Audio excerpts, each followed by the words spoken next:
Uma das únicas certezas que a gente tem quando uma banda por acaso se separa é que de alguma forma ela vai deixar saudade. Separação é o comum em qualquer tipo de relacionamento. Nós, como seres humanos, temos formas e maneiras de ver o mundo que nem sempre vão de acordo com o coleguinha do lado. Imagine então quando a sua empresa é uma banda e o seu colega de trabalho é o vocalista ou qualquer outro cara de uma banda. Grana, contrato, direito autoral e a desculpa preferida da galera, divergências artísticas. Tudo isso e muito mais é motivo para um membro ou mais, ou por que não, todo mundo sai de uma banda ao mesmo tempo.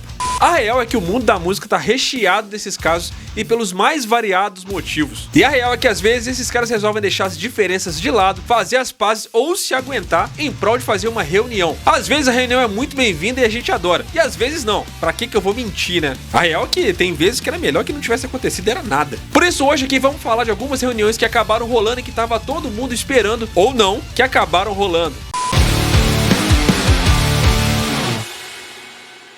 Saudações a todos, sejam todos muito bem-vindos. Se você tá chegando nesse canal aqui pela primeira vez, me dá uma moral, se inscreve nesse botão bem aqui de baixo. Quando esse vídeo terminar já sabe, né? Deixe seu comentário por aí.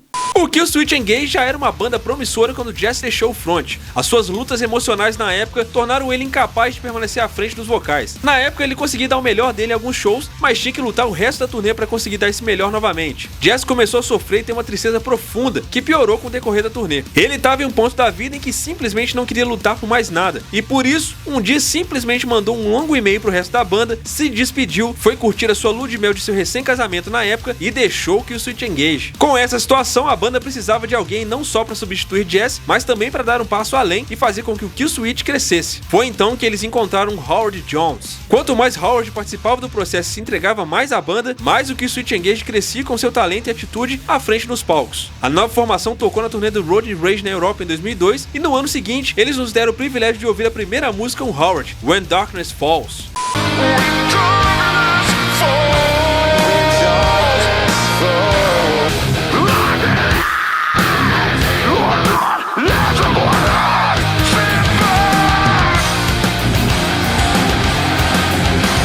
Essa música apareceu na trilha sonora do filme Fred vs Jason de 2003 e já mostrou que a banda não ia desacelerar. Foi então que em 2004 eles lançaram o magnífico e estupendo The Angel of Heartache, que foi um sucesso absoluto e também a coroação definitiva de que Howard tinha sido a escolha perfeita.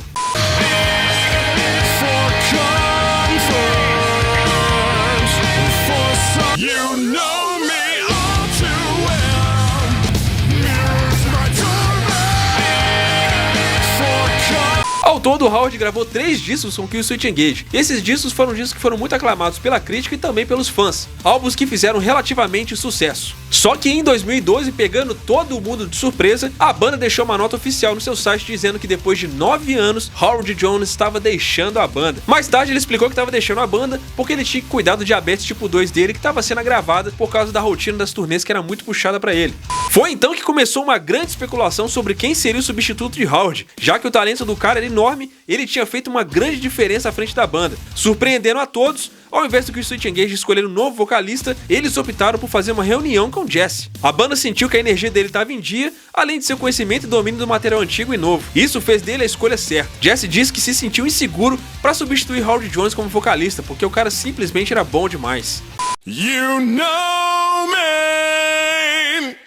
You know me all too well. My only desire to bridge our division.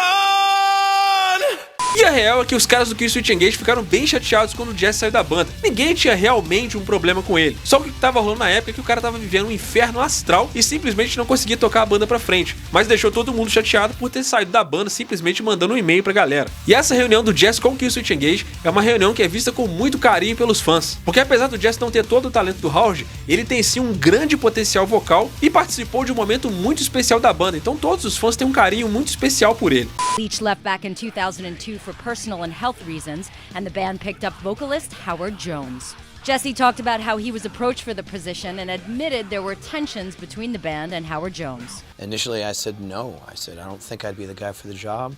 After careful reconsideration, he accepted, feeling that the last thing Killswitch Engage needed was a third, unfamiliar singer. Tanto é que quando Killswitch Engage lançou o álbum A Tournament de 2019, eles nos presentearam da mesma forma que fizeram com Take This Oath no The End of Heartache. Um belíssimo dueto entre Howard e Jess na música The Signal Fire. E na real a questão permanece até hoje, né? Muitos fãs queriam até hoje que ambos fossem vocalistas simultaneamente do Killswitch Engage, que seria fenomenal.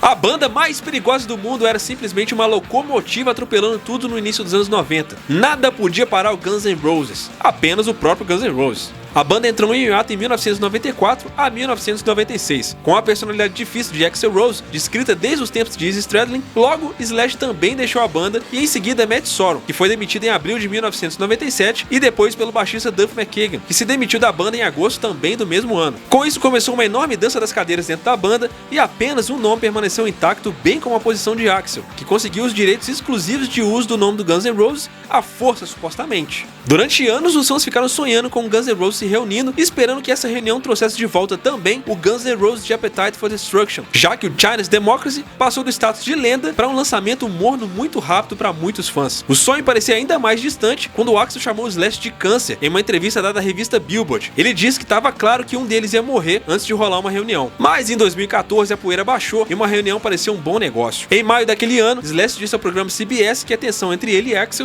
tinha acabado. Foi então que em agosto ele disse à televisão sueca que ele e Axl tinham se reconciliado. Com Axl e Slash de boas com Duff McKagan, tava na cara o que ia acontecer. Eis que então em 5 de janeiro de 2016, a notícia foi finalmente confirmada em um comunicado. Muita gente ficou especulando sobre a volta do Guns N' Roses, mas a verdade é que no fim do dia, quando as luzes se apagam, o Guns N' Roses é uma empresa, e toda empresa precisa lucrar. E vamos combinar que esse era um business muito bom para ambas as partes.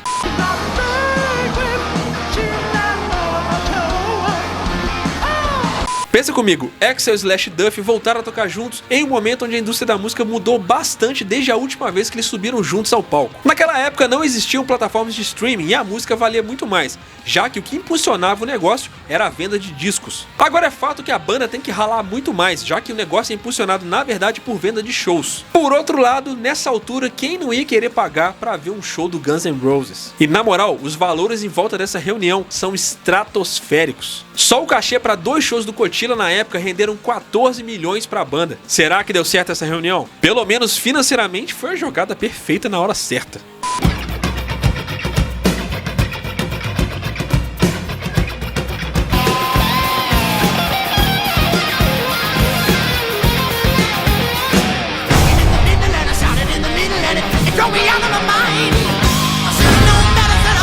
Em 1992, o Iron Maiden lançou Fear of the Dark e pareceu ter chegado ao topo do mundo, mas a notícia que viria logo depois, em 1993, pegou todo mundo de surpresa. Bruce Dickinson decidiu sair da banda, que já era um golpe de misericórdia, já que poucos anos antes, Adrian Smith já havia saído também. As pessoas realmente não acreditavam que isso estava acontecendo. Era difícil para o público aceitar que a voz mais perfeita do Maiden estava de saída. Só que Bruce queria ter uma mudança em sua vida. Ele achou que se ficasse na banda para sempre, a vida dele em experiências musicais se resumiria a sua carreira ali dentro, e para aprender como era fora do Maiden, ele tinha que sair. The situation with the guys has always been very good with the other people in the band, and I think they understand that what I want to do in terms of music is probably going to be a bit too broad. There's a lot of things in Maiden that you can't do because you're in Iron Maiden, and because we have I guess a core audience that's pretty conservative about its musical taste.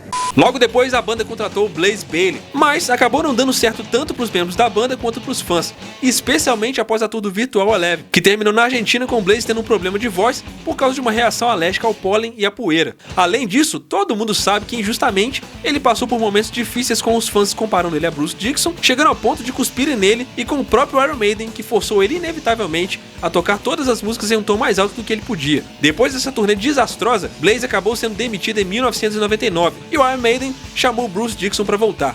Can you see who he fucking is? Get him! Fucking get him! Can you see him? Can you see? Kill him! Fucking get him! Get him! Fucking get him! O Bruce acabou concordando em voltar, mas ele tinha uma condição na direção artística do Maiden para isso. Ele disse que queria voltar aos velhos tempos da banda, para que eles voltassem a ser a banda número 1 novamente. Assim ele disse que o Iron Maiden precisava mudar e fazer abordagens diferentes para os seus discos. Então o Iron Maiden aceitou e em 1999 Bruce Dickinson retornou à banda, e então o Iron Maiden lançou o estupendo Brave New World.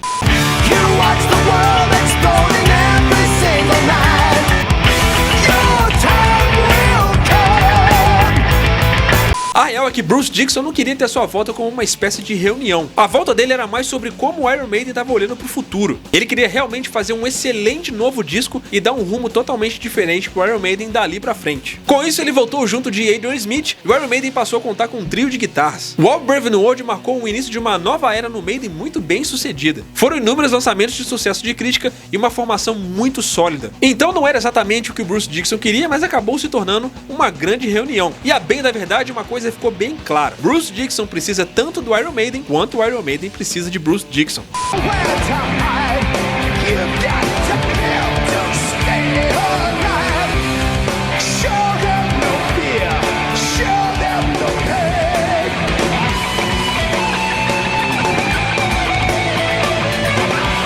O Van Halen com certeza ajudou a compor o cenário de bandas que deixaram os anos 80 mais coloridos, mas como a gente sabe, a formação clássica com David Lee Roth terminou por uma briga entre ele e Ed Van Halen. Foi então que Dave decidiu deixar o Van Halen e fazer carreira solo. Então, depois de 5 shows do Monsters of Rock, que fechou com chave de ouro uma grande turnê, em 1984, os 4 caras que compõem juntos a formação clássica do Van Halen tocaram juntos pela última vez. David, então, foi substituído por Sammy Hagar. Apesar de terem feito muitas turnês de reunião com Van Halen durante alguns anos, a clássica formação com David Lee Roth na banda não tocou junta desde 7 de setembro de 1984. A turnê de 2004 contou com Sammy Hagar, enquanto todos os shows desde 2007 foram com David Lee Roth, mas não com o baixista Michael Anthony. Isso deixou muitos fãs frustrados, já que todo mundo esperava ansiosamente por esse reencontro. Só teve uma única vez que, de fato, a formação clássica se reuniu em público, o MTV Music Awards de 1996. Naquela época, David Lee Roth foi trazido de volta para gravar algumas coisas para uma nova coletânea, e em 4 de setembro de 1996, eles chocaram a multidão no Radio City Music Hall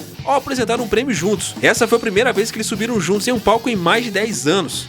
Só que na real essa reunião durou minutos e foi um desastre. Simplesmente deu tudo errado. O próprio David Lee Roth fugiu totalmente do cronograma, dizendo que aquela era a primeira vez que ele subiu ao palco juntos em 10 anos, uma parada que nem tava no cronograma. Isso acabou deixando o Ed bem constrangido, que rapidamente deu um jeitinho de sair fora do microfone e ele foi puxado de volta pelo Dave, numa situação que ficou ali claramente constrangedora. This is the first time that we've actually stood on stage together in over a decade.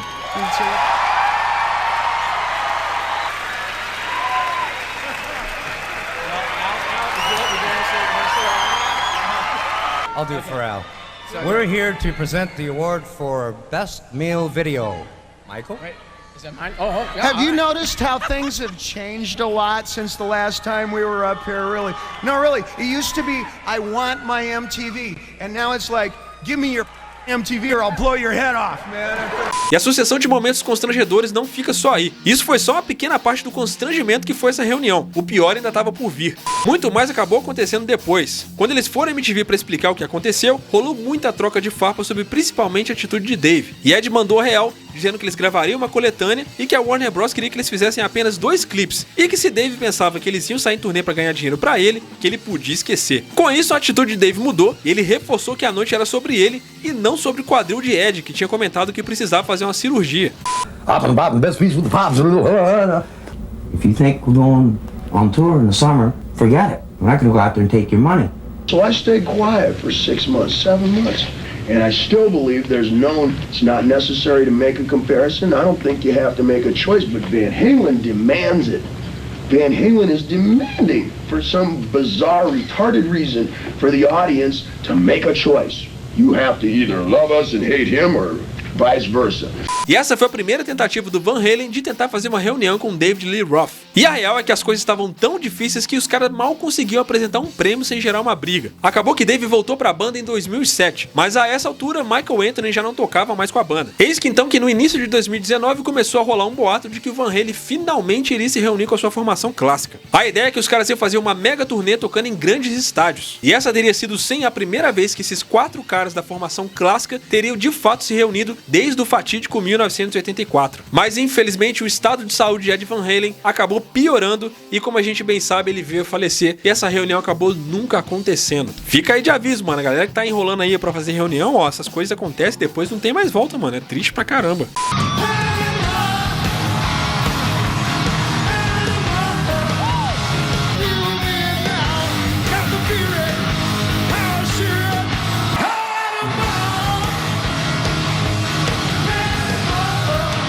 O Xamã estreou com um disco que teve uma ascensão meteórica, o Ritual. A empreitada de André Matos, Ricardo Confessori, Hugo e Luiz Mariucci foi mais bem sucedida talvez do que eles próprios pensavam. Quando os membros antigos do Angra decidiram sair por questões empresariais, eles decidiram que queriam montar um som que não precisaria ser rotulado. Eles mesmos diziam na época que o termo metal melódico já tinha dado. Virou moda rotular, né? Chegou uma hora que...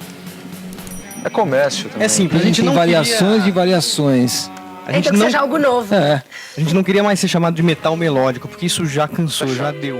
Então eles vieram com um disco que realmente era mágico e mostraram que dava pra criar algo novo, legitimamente autêntico e sem perder a essência do que eles eram. Lançado em 2002, Ritual foi um sucesso enorme e foi parar até em novela da Globo. Esse disco foi lançado em mais de 15 países e vendeu mais de 500 mil cópias no primeiro ano. A World Ritual Tour durou 1 ano e meio e, além de ter ido a todo canto do Brasil, excursionou pela Ásia, América Latina e Europa. Foram realizados mais de 150 shows, chegando a tocar 2 vezes no mesmo lugar. Essa tour foi tão bem sucedida que rolou um registro que até hoje é reconhecido por muitos como o melhor registro de performance de banda de metal nacional já feito, o Ritual Live, que contou com várias participações mais que especiais.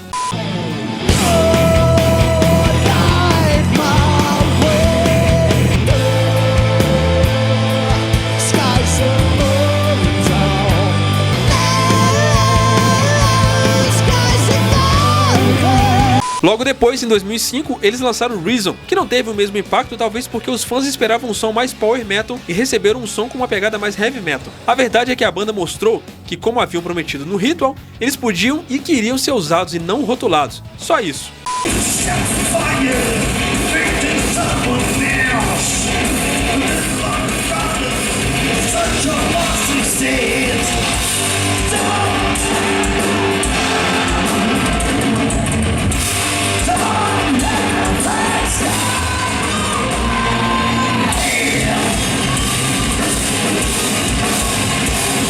Esse disco teve uma boa tour, mas chegou ao fim com a separação da banda por conta de divergências com o baterista Ricardo Confessori, que estaria criando uma crise interna. Boatos da época dizem que chegou a ser cogitada a sua demissão, bem como diziam também que seu abuso com álcool atrapalhava as performances diversas vezes, mas isso ficou só como boato, ninguém confirmou nada. Ironicamente, Ricardo acabou ficando com a marca Xamã e segurou a onda entre 2007 e 2012, com inúmeras mudanças na banda.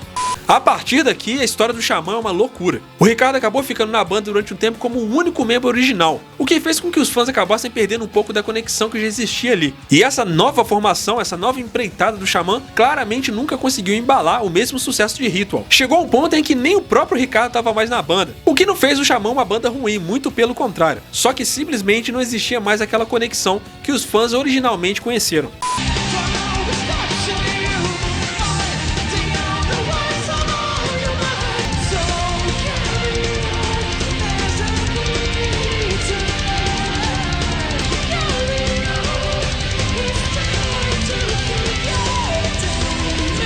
Paralelamente a isso, André Matos era uma máquina lançando vários projetos e em um determinado ponto tinha recrutado novamente Luiz e Hugo Mariucci e um timaço de outros músicos para integrar sua tour. Em 2009, Ricardo retorna ao Angra, o que fez com que os membros que estavam no Xamã entendessem que Ricardo não se dedicava mais à banda.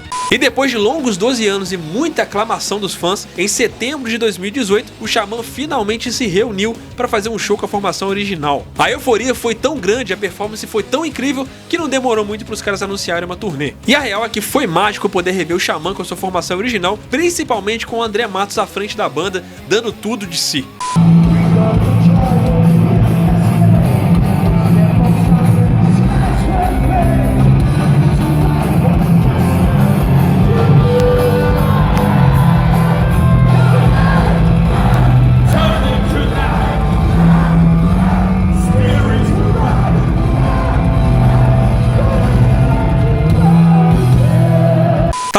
indo muito bem e tudo que os fãs esperavam é que essa formação finalmente lançasse material novo. Afinal de contas, aquela era a formação que todo mundo estava esperando pra ver. A turnê estava indo super bem, os fãs estavam adorando e a crítica estava sendo super positiva sobre esse retorno. Mas infelizmente essa magia terminou com o falecimento do maestro. Em 8 de junho de 2019, André Matos infelizmente morreu com um infarto, encerrando assim uma carreira musical de sucesso e deixando definitivamente a sua marca pra sempre, não só na música brasileira, mas no mundo todo. E ainda bem que essa reunião aconteceu a tempo da gente poder rever esses caras juntos no palco mais uma vez. Descanse em paz, maestro.